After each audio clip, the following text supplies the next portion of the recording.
Yes, we'll talk about traumatic stress. We're certainly all feeling it. We are. Yeah. We're in a situation where we are surrounded really by chronic stress. We can't avoid it. Well, I think it's worse than that, because I can remember some of the flooding you had probably 10 years ago in the UK, and there was chronic stress for months for people whose homes had been flooded out. But this is as if Godzilla is stalking our streets.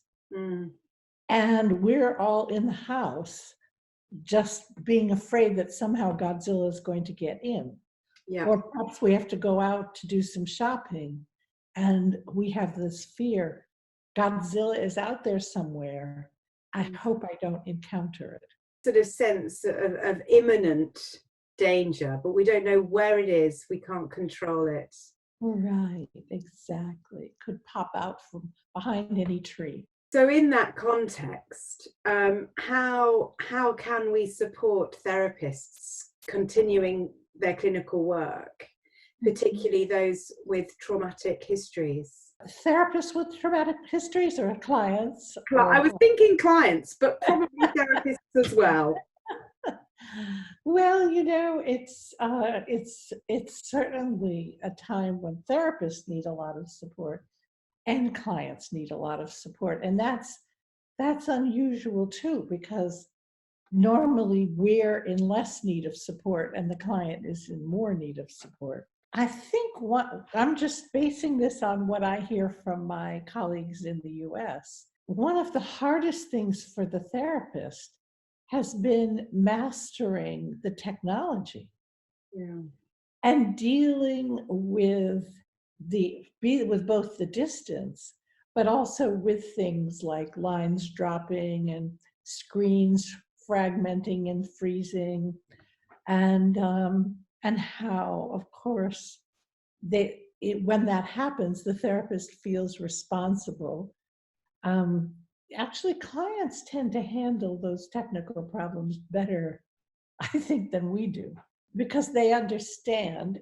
I always warn clients, if we're using an online technology, I always say, remember, the whole thing can drop out. The picture can start fragmenting, so you feel as if you're going crazy. We can lose the sound. Sometimes we use the telephone as for the audio, and the laptop or the computer for the visual, because then even if the visual fragments, there is the audio connection that's staying constant. That seems to work well for many clients. They, of course, I see traumatized clients from my colleagues and from the two clients I have left in my retirement. There's a big range from clients who say, this is nothing compared to what I went through. This isn't bad at all. It doesn't scare me, because trauma for them represents some human being hurting them, rather than there is this invisible Godzilla out there. Some clients, of course, are quite terrified, especially if they have somatic fears to begin with. And the loneliness seems to be the hardest part, because, of course, when you are alone and if, as is true for many traumatized individuals, there isn't much support in their lives, there isn't much contact remotely or otherwise, it evokes all the feeling memories of utter aloneness in the midst of trauma and abuse. They're living in what I call a long, slow flashback, and they're living with the reality that loneliness is a way to maintain our health status. Currently. Yes, currently choosing to be alone is the best protection we have against COVID-19. When we think about safety and trust being, the goals or part, of trauma work, when you're on your own, and you're isolated like this, it's harder to feel safe and to trust. You can't go out because you can't trust people. They might be infectious. Well, it's interesting to know we should be interviewing clients and asking them, are they afraid of other human beings? Are they afraid of the virus? I think most people are afraid of the virus, and we, even though we're keeping our social distance, we forget, we see people infected with the virus as victims rather than as perpetrators. That makes it much worse, because of course, if the perpetrator is your neighbor who might have it, then that brings up a whole host of feeling memories about trust and safety. And of course, many trauma survivors have feeling memories of it's not safe to be alone. And then to balance out the reality that it's safer right now to be alone with the feelings of alarm, it's not safe to be alone, is very confusing, because a feeling memory feels like a feeling. So I think from what I hear from my colleagues, clients are just so incredibly grateful that therapists are continue. I mean, what a demonstration of care and concern than switching to an online practice. Yeah, that's true. Because it's not as if therapists are enjoying online practice. Yeah. I hadn't actually considered it like that. That actually it's a real demonstration that they care, that they'll do everything to be able to continue the clinical work. Right. Yeah. And for hundreds of thousands of therapists who are technologically phobic and having to master this technology, and the fact that they're willing to do so and they're working very hard to do so, is really a demonstration of care. How do you think that using online platforms changes the work, or the sort of work that you would do in sensory motor psychotherapy? Well, of course, the person-to-person contact, the two people in a room together, there's something about the physical presence of someone. You can feel their energy.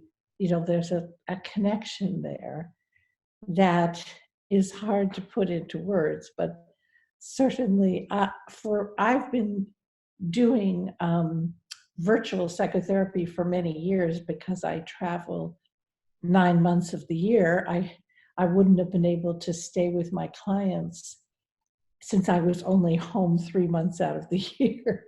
So I started seeing them virtually, probably 4 or 5 years ago. Mm-hmm. And so we all say, it's so much nicer when we meet in person. But much good work has been done during all the weeks and months of online therapy. What I've been sharing with therapists, based on having inadvertently practiced for this occasion, is that what we have to do is to increase the sense of being present. So we have to bring more energy to the online encounter. We have to really increase our use of facial expression, use the social engagement system, use our eyes, our facial muscles, the voice, very important. The voice is a very powerful tool. So now, if I'm sitting in the office with a client, I don't have to think about that. I just do what I do. But if I'm online, I have to think about bringing more energy and more expression. Mhm. Because I have to counteract the two-dimensional screen. Yeah. And also, I would say another thing that's very important, which may seem strange, is when the clients say, you know, this is no good, it's different, you're too far away. You know, for me to be very, very clear that actually I'm right here. And the only other choice we have right now is to be standing on opposite sides of the street, trying to talk from, you know, from a 2 meter distance. Mm. And, uh, and that wouldn't be very satisfying either. So, or to say, you know, we're making a sacrifice here, right? You and I are sacrificing the opportunity to see each other face to face Mm. because we're being asked to do so by our country. Because many traumatized clients have very little, you know, they place very little value on themselves. Yeah. So they can't, I'm placing quite a large value on myself. I'm saying, I'm going to stay in quite an isolated situation because I'm in a higher risk group and I'm not taking any chances. But Mm. you have to value your life and your health to do that. Trauma survivors typically do not value their lives or their health. Mm. And so that's an argument that's hard for them to understand. But they can't understand, they can understand. This is a miracle. Look, even though we're all asked to stay in place, we're still here Mm. and we're still together and we still can have a laugh together. Yeah. At the same time, for the same amount of time. So part of the frame remains, doesn't it? Yes, About, right. yeah, and I suppose each client will be able to use this kind of therapy to a greater or lesser extent, depending on their histories and their capacity to do so. I don't think it's so much about their histories because one of the clients I've done, actually I've done telephone therapy with her for many years because she lives quite a ways away in the country and I'm never home. So we began to go to using the phone before there was online recording platforms. What I found is that the phone or online puts more responsibility on the client Oh, that's interesting. because the client can't be the passive recipient of my noticing a change in body language or picking up a vibe. The client actually has to tell me what's going on.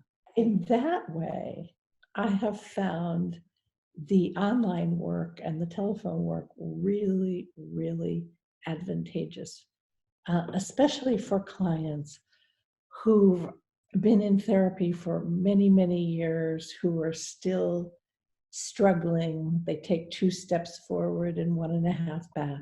And now they have to actually do something they thought they couldn't do. Why, one piece of advice for all those who are watching is don't be deterred by the clients not liking this change Mm. because none of us likes it. Mm. Right? And so many people, I just hear all the time, when life gets back to normal, right? Just the normal life is looking a lot better than it looked 2 months ago. Yeah. Right. Right. Like we're not going to complain anymore about long queues at the supermarket. We're not going to complain about traffic because it will be good to move about freely. Yeah, it's true. Also, just thinking about with all of the uncertainty around and those who might feel quite out of control at the moment, and responses to that being addictive impulses, self-harm, eating disorders. I wonder if there will be a surge in those kinds of defenses kicking in, and how therapists can work with that with clients that are just feeling really at a loss. You know, I think this is just my prediction. I think that those issues are going to heat up after the crisis is over. Interesting. Because when we're in survival mode, we actually have different responses. So in survival mode, we're more anxious, we're jumpier, we're more vigilant, we might be more guarded. But the post-traumatic, it's post-traumatically that we feel the fear, or we feel the impact of the weeks of isolation more strongly and in a more vulnerable way. The brain and body don't let us be vulnerable when we're being stalked by Godzilla. The brain and body seem to have developed to prioritize safety. So, people have a lot of fears right now, understandably. They have a lot of mistrust in this virus, not necessarily in other people, but certainly mistrust of things that were normal. And their lives are in disarray. So it takes a lot of energy to, even though I have just 3 clients left in my retirement, it still takes more energy to schedule the online meeting. It takes more energy to bring more of ourselves to the screen. Apparently, there was an article in the New York Times just this week on exhaustion related to working remotely. Yeah. So isn't that interesting that it takes more energy? So I'm guessing that the suicidal clients are not going to be so impulsive and so bent on suicide, that they're going to be more in survival mode. Right.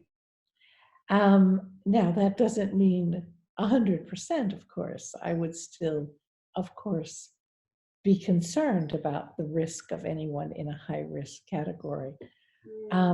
I'm guessing self-harm, substance abuse. But for those who are in this trauma response, can the trauma response last throughout this period of being at home? And then, as you say, there has to be a point when the defenses drop and something else emerges. Well, theoretically, we haven't been through a time like this in recent years. Yeah, so we don't know. This is like wartime, right? Your defensive responses don't burn out as long as there's still a war going on, right? Otherwise, imagine World War II. England would not have made it through had people's defensive responses not stayed heightened through the years.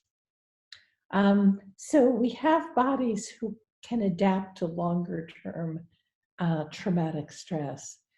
But then it's the aftermath, because after it's over, then we get the after effects that we know as PTSD.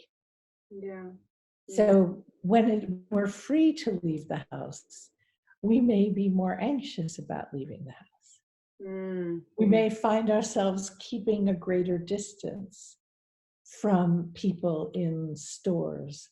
Or maybe we have a fear of eating at a restaurant.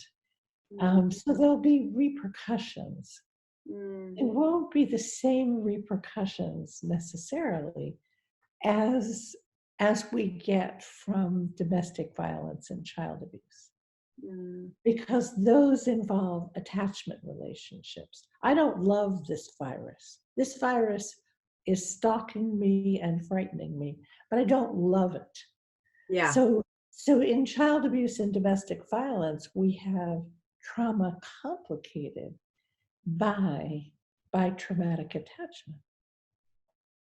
And so luckily, we won't have those problems with the virus, but I'm sure there will be people in heightened states of anxiety and depression. Plus, we have the whole economic situation to deal with afterwards.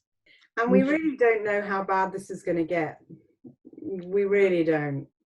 And I think, we're on the upward curve as you are in the US, and things could feel very, very different in a couple of weeks, in a couple of months. So we don't actually know what it is that we're going to be processing or the extent of it. Yeah, I think what does come to mind is that this isn't really a time to be working on deep vulnerability. Absolutely. This is not the time. We have a saying in the trauma field that you can't process trauma if the person is still in danger.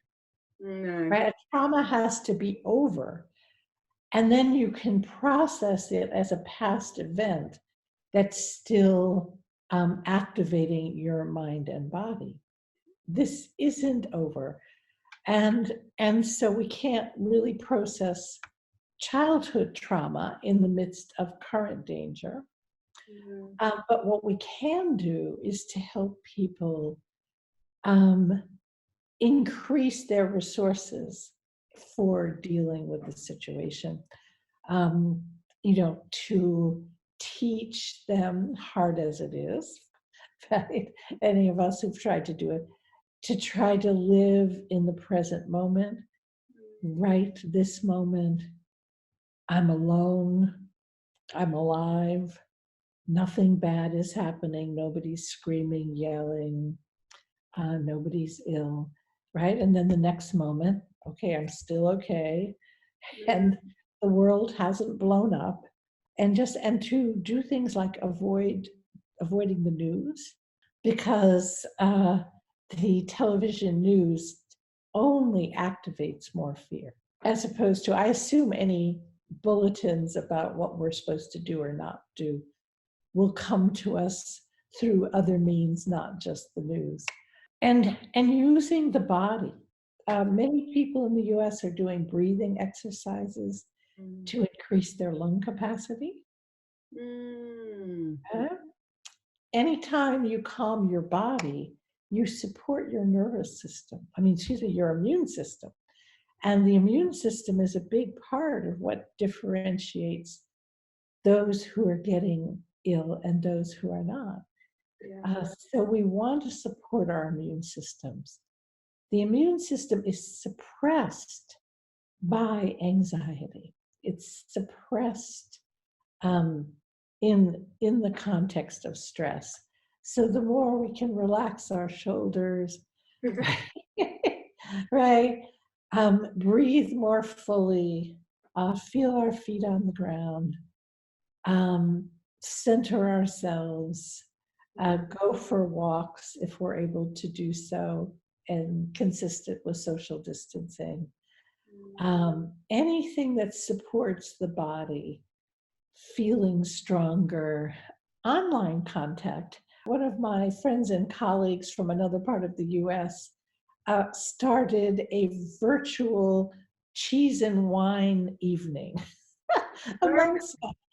So groups of friends or colleagues are getting together for online virtual wine and cheese. My children and grandchildren and I had a virtual Sunday supper last weekend.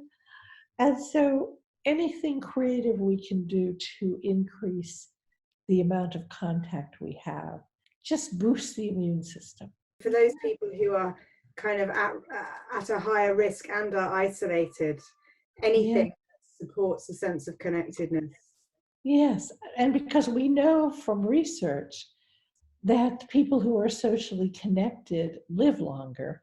So I assume social connection increases immune system function. Well, thank you so much. Is there anything else that you wanted to add that you feel that we've not discussed or that's important for people to think about right now? Well, I was just reminded of some words of inspiration sent to me by an Italian colleague. And of course, Italy is experiencing the worst of this. So she wrote me the saying that's helping them to get through. And it goes, making lemonade is better than being hit by a lemon. So we should all be making as much lemonade out of these lemons rather than being hit by them.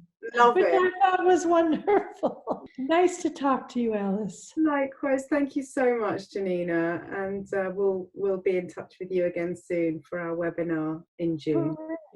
Fantastic. Thank you. Very much.